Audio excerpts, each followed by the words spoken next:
और शुरुआत करेंगे इस सवाल के साथ। और सवाल यह है कि आखिर क्या सबक लिया कांग्रेस ने राजस्थान, मध्य प्रदेश और साथ ही छत्तीसगढ़ में मिली अप्रत्याशित हार से। उत्तर भारत के 3 राज्यों के चुनावी नतीजे विपक्ष के लिए चेतावनी की घंटी हैं। चाहे बिहार में लालू प्रसाद और नीतीश कुमार हो या फिर उत्तर प्रदेश में अखिलेश यादव हो, ये सब मानकर बैठे थे कि उनको बीजेपी की हिंदुत्व की राजनीति की काट मिल चुकी है। सब मान रहे थे कि जातीय गणना, सामाजिक न्याय और आरक्षण बढ़ाने का मुद्दा इतना बड़ा है कि अब कुछ और सोचने की जरूरत ही नहीं है। मई में कर्नाटक के नतीजों की कांग्रेस ने भी इसी अंदाज में व्याख्या की। सिर्फ कांग्रेस नहीं, तमिलनाडु में सरकार चला रही डीएमके को भी लगा कि जिस तरीके से अहिंदा समीकरण और बजरंग दल का विरोध करके कर्नाटक में कांग्रेस बीजेपी को हराकर जीत गई, उसी तरीके से तमिलनाडु में भी सनातन विरोध का झंडा बुलंद कर देंगे तो बीजेपी को हरा देंगे। विपक्षी पार्टियों को यह समझ में आ रहा था कि पुरानी पेंशन योजना की घोषणा कर देंगे और मुफ्त की वस्तुएं यानी कि रेवड़ियां और सेवाएं बांट देंगे तो चुनाव जीत ही लेंगे।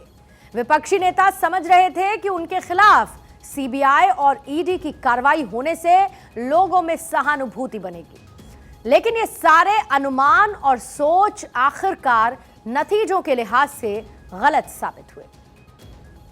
जातीय जनगणना का एजेंडा नहीं चला, ना ही आरक्षण बढ़ाने की बात लोगों के दिमाग में बैठ पाई। पुरानी पेंशन योजना की घोषणा से सरकारी कर्मचारियों के कुछ वोट जरूर कांग्रेस को मिले, लेकिन आम जनता के बीच ये मुद्दा क्लिक नहीं हुआ। मुफ्त की चीजें बांटने की घोषणा भी काम नहीं आई, क्योंकि बीजेपी भी इसकी घोषणा कर रही है। और तभी अब विपक्षी पार्टियों को इन नतीजों से झटका तो लगा है, लेकिन साथ ही ये भी मैसेज है कि वो मिलकर लड़ने के बारे में सोच सकते हैं, नए एजेंडे पर विचार कर सकते हैं। अपने मुद्दे क्या होंगे ये सोचना होगा, साथ ही ये भी सोचना पड़ेगा कि बीजेपी क्या मुद्दा ला सकती है। इसको आप एडवांस प्लानिंग भी कह सकते हैं। जिस तरह से कश्मीर में कश्मीरी पंडितों और विस्थापितों के लिए सीट आरक्षित करने वाले विधेयक पर चर्चा के दौरान केंद्रीय गृह मंत्री अमित शाह ने पाक अधिकृत कश्मीर यानी कि पीओके का मुद्दा उठाया और यह कहा कि पीओके हमारा है, उससे विपक्ष को सावधान होना चाहिए। संभव है कि बीजेपी राष्ट्रवाद का नया मुद्दा उठाए। आप यह कह सकते हैं कि 3 राज्यों के चुनाव नतीजों से विपक्ष को नींद से जगाने का काम हुआ है। विपक्षी पार्टियों को अब यह समझ में आ गया होगा कि बीजेपी से लड़ना बहुत आसान नहीं है। सीबीआई और ईडी के छापों की मार से बेहाल विपक्ष बेचारा बनकर सहानुभूति नहीं हासिल कर सकता और न ही बीजेपी के खिलाफ भ्रष्टाचार का मुद्दा बनाना काम आया। उल्टे बीजेपी और प्रधानमंत्री नरेंद्र मोदी के प्रचार ने समूचे विपक्ष के बारे में यह धारणा जरूर बना दी कि वो यानी कि विपक्ष भ्रष्ट है। केंद्रीय एजेंसीज की कार्रवाई की वजह से सहानुभूति बटोरने की कोशिश कहीं ना कहीं पंक्चर हो जा रही है। जैसे कि अभी झारखंड से कांग्रेस के राज्यसभा सांसद धीरज साहू और उनके परिवार से जुड़ी हुई कंपनीज पर आयकर का छापा पड़ा तो 320 करोड़ रुपए से ज्यादा की नकदी पकड़ी गई। भले ही यह मामला कारोबारी हो, लेकिन प्रधानमंत्री मोदी ने खुद ट्वीट करके इसके बारे में बताया कि कैसे विपक्ष की पार्टी के एक नेता लूटकर पैसे जमा कर रहे हैं। उन्होंने ये कहा कि जनता से लूटी गई पाई पाई वसूली जाएगी। असल में 5 राज्यों के चुनाव में उन तमाम मुद्दों की परीक्षा होनी थी जिनके दम पर लोकसभा यानी 2024 का आम चुनाव लड़ा जा सकता है। विपक्ष के अगर आप नजरिए से देखेंगे तो सारे मुद्दे बहुत कमजोर साबित हुए। सिर्फ एक चीज है जो विपक्ष के लिए अच्छी हुई है और वो ये कि इससे एकजुट होकर लड़ने की जरूरत प्रमाणित होती है। कम से कम राजस्थान में अगर पूरा विपक्ष एक होकर लड़ा होता तो कांग्रेस की जीत होती। बीजेपी और कांग्रेस के वोट में सिर्फ 2% का अंतर था। बीजेपी को 2% वोट ज्यादा मिले थे, कुल 44 सीटें ऐसी थीं जहां पर अन्य या फिर निर्दलीय उम्मीदवारों को मिला हुआ वोट जीत हार के अंतर से ज्यादा था।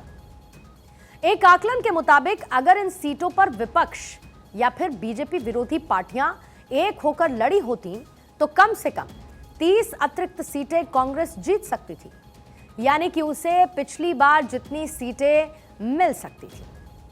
लेकिन कांग्रेस ने न हनुमान बेनीवाल की पार्टी से बात की, न सपा, बसपा और आप से बात भी नहीं की और न भारतीय आदिवासी पार्टी से बात की।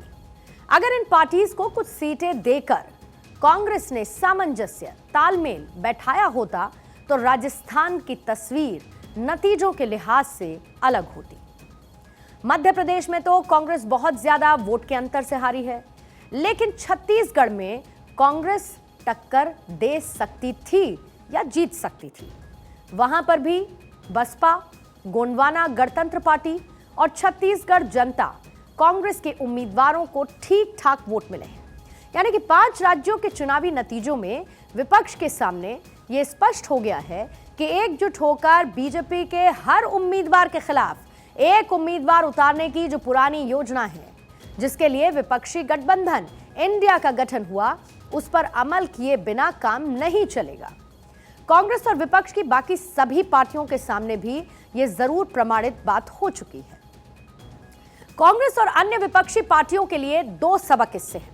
पहला तो यह है कि मुद्दों को धार देनी होगी।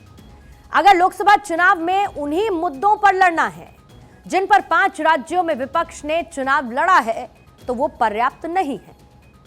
दूसरा सबक यह है कि एकजुट होकर हर सीट पर एक विपक्षी उम्मीदवार को उतारना होगा, जो कि मात्र एक कल्पना है जिसे इस पृथ्वी पर साकार करना फिलहाल संभव दिखाई नहीं देता है। लेकिन यह तो तय है कि आने वाले आम चुनाव यानी कि 2024 के लिहाज से विपक्ष को एकजुट होकर सिरे से रणनीति बैठकर तैयार करनी होगी और वोटर्स के सामने एक पिक्चर को क्लियर करना जरूरी होगा अगर जीत हासिल करनी है तो।